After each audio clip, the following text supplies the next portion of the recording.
हाय, कसे आहात? चला तर आज मी तुम्हाला पारंपरिक पद्धतीचे मऊ लुसलुशीत असे भोपळ्याचे घारगे करून दाखवणार आहे. चला तर आपण त्याला काय काय साहित्य लागतं बघूया. लाल रंगाचा आणायचा, काळी पाठ असलेला सुंदर असा भोपळा आणायचा, छान चवीला लागतो हा म्हणून. आणि त्याला लागणार आपल्याला कणिक, गूळ लागतो, थोडंसं चवीपुरेसं मीठ लागणार आहे आणि तळायला कढई आणि तेल. आपल्याला हा भोपळा आहे ना छान असं व्यवस्थित कापून घ्यायचा. याची जी साल असते ना ती काढून टाकायची.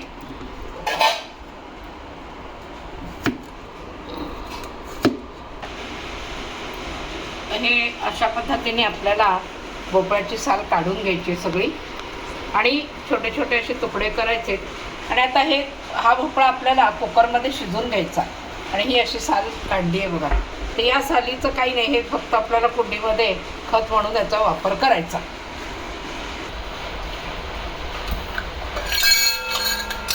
आता हे आपल्याला कुकरमध्ये शिजवून घ्यायचं आहे.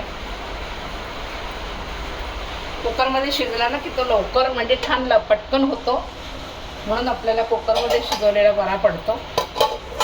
नाही तर किसून सुद्धा तुम्ही पॅनमध्ये असं शिजायला लावलं तरी चालतं, पण त्याला जरा वेळ लागतो. तर हे आपलं पटकन होईल. त्याच्या 3-4 शिट्या करायच्या आहेत आता आपल्याला. चला, भोपळा शिजून झालेला आहे. तर आपण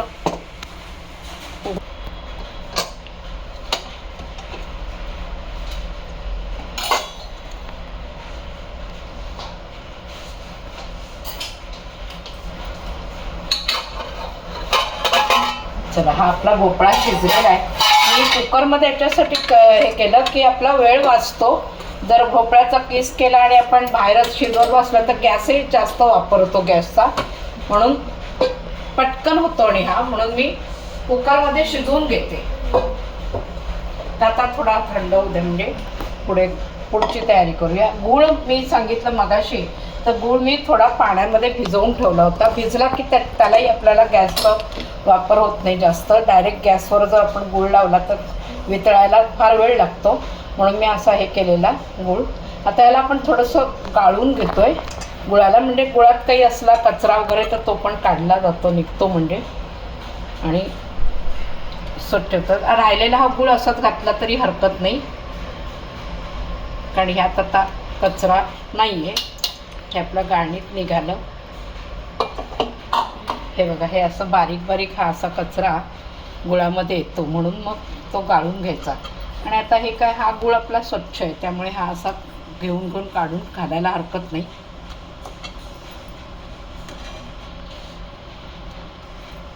आता आपल्याला हा गूळ गरम करून घ्यायचा आहे. तर हा गरम होईपर्यंत भोपळ्यात इथे जरा पाणी आलेलं आहे कुकरमधूनच, तर ते आपण काढून घेऊया. आपण हा असा भोपळा सगळा काढून घेऊया. यातलं पाणी, कुकरमधलंच पाणी गेलेलं आहे ना, ते काढून टाकूया, नाही तर खूपच पातळ होईल. तसंही पाणीसुद्धा आपल्याला वापरात घेता येईल, बाजूला ठेवून देते मी. जर पीठ मळताना जर लागलं आपल्याला, घारग्याचं पीठ जे तयार करायचं त्याच्यात घालता येईल आपल्याला. हा भोपळा आपल्याला असा जरा स्मॅश करून घ्यायचा व्यवस्थित. आणि हा आधी केला ना, म्हणजे मग गुळात घातला की तो हे नाही, ताठरणार नाही, म्हणून आपल्याला व्यवस्थित स्मॅश केला की मळताना, पीठ मळताना सुद्धा आपल्याला काही प्रॉब्लेम येणार नाही.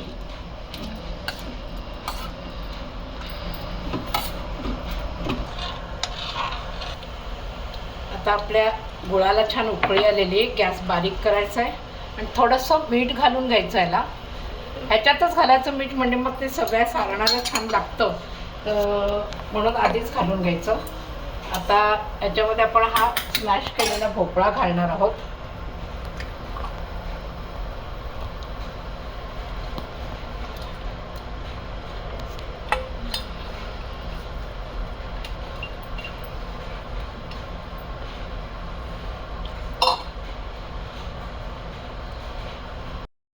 आता हे जे आपलं असं भोपळा वगैरे घालून जे झालेलं हे आहे पातळ सारण, त्याच्यामध्ये जेवढं पीठ मावेल इतकं पीठ घालून आपल्याला थोडी वाफ करून घ्यायची त्याला.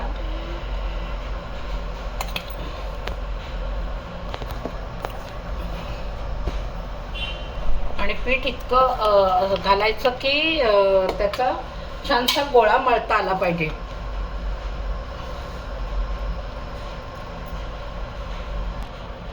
तर हे पीठ असं आता याच्यामध्ये छान कालवून घ्यायचं आहे. गॅस आता आपल्याला बंद करायचा आहे. आणि ह्याच्यात अजून सांगते आता कसं आहे की गूळ प्रमाणात व्यवस्थित घ्यायचं. जर गूळ एखाद्या वेळेस जर कमी पडला तर त्याच्यात साखर अजिबात घालायची नाही. लोक घाई म्हणजे आता गूळ कधी वितळणार म्हणून मग विचार करतात आणि साखर घालतात, पण तसं करायचं नाही. साखर घातल्यावरती ते घारगे नरम न होता कडक होतात. कड्यानी त्याची कडा अशी कडक होते तळताना, म्हणून गूळच वापरायचा. थोडंसं वेळ लागला हरकत नाही. पुन्हा गूळ पातळ करून त्याच्यात घालायला काहीच हरकत नाही. पीठ बघा कसं लागतंय तसं घालून घ्यायचं आपल्याला. आणि कणकेचं पीठ म्हटल्यावरती कणिक म्हणजे कणिकच वापरायची. त्याच्यात तांदळाचं पीठ किंवा रवा वगैरे असं काही घालायचं नाही.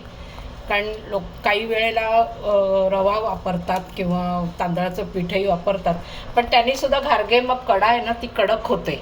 म्हणजे नरम घारगे होत नाहीत. चांगले मऊसूत घारगे झाले पाहिजेत आपले.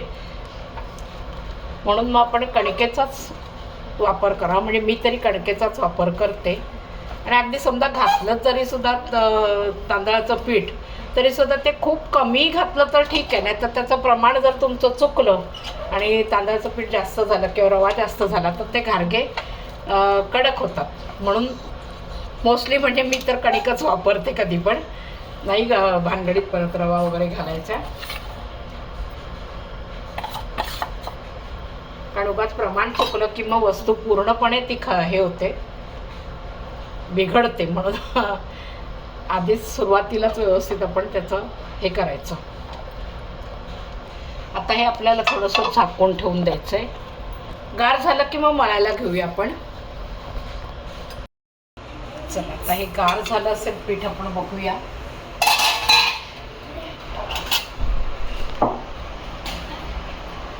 छान गार झालं. हे बघा, हे अशा पद्धतीने ह्याचा असा गोळा तयार होता. तर हे छान मळून घ्यायचं आपल्याला. ते आता आपल्याला मळायचं आहे. थोडंसं आपल्याला तेलाचा हात लागेल. तेल लावून थोडंसं असं सारखं करून घ्यायचं.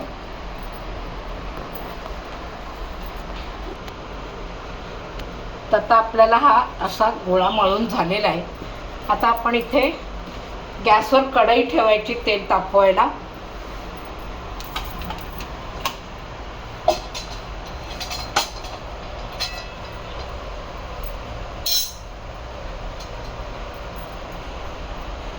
कढई आपण ठेवली आहे, त्याच्यात आता तेल घालायचं आहे.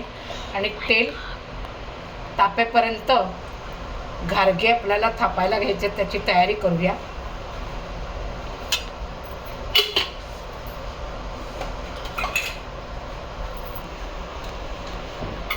आपल्याला पोलपाट लागणार आहे आणि प्लास्टिकचा कागद लागणार आहे आपल्याला. हा प्लास्टिकचा कागद पोलपाटावर घालून घ्यायचा आहे आणि ह्याच्यावरच आपल्याला हे घारगे सगळे थापायचे आहेत. थापताना आपल्याला थोडं तेल लागेल. तेलाचं बोट लावून जर थापलं की व्यवस्थित थापलं जाईल.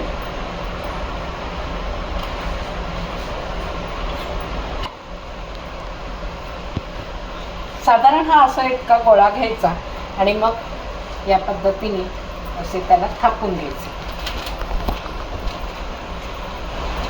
तुम्ही लहान मोठे कसेही करा तुमच्या आवडीनुसार.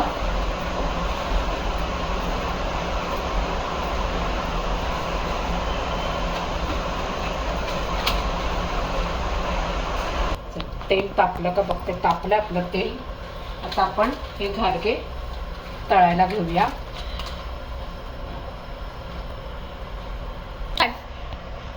पहिला पण छोटासा करून बघायचा तेल चांगलं तापलंय का.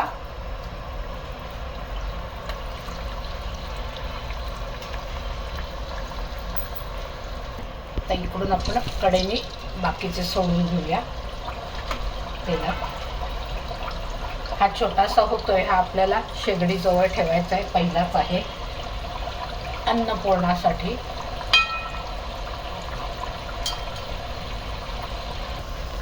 असे मस्त छान असे फुगून येतात. दोन्हीकडनं असे छान गुलाबी रंगाचे होईपर्यंत छानसे तळून घ्यायचे.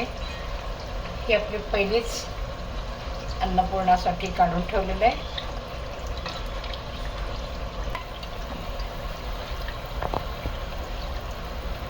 आहा, काय सुंदर फुलतायत, छान मस्त झालेले आहेत अगदी. तर हे आपले घारगे तयार झालेले आहेत. हे घारगे असे सुंदर असे नरम होतात बघा, छान असे नरम झाले पाहिजेत. हां, या पद्धतीने बघा, तुम्ही पण करून बघा. माझ्या पद्धतीने जसे केलेत तसे घारगे तुम्ही बनवून बघा. आणि व्हिडिओ आवडल्यास शेअर करा, लाईक करा, सबस्क्राईब करा आणि कमेंट्स बॉक्समध्ये मला नक्की कळवा तुम्हाला कसे वाटले हे घारगे. चला तर मग भेटूया पुढच्या व्हिडिओमध्ये. बाय.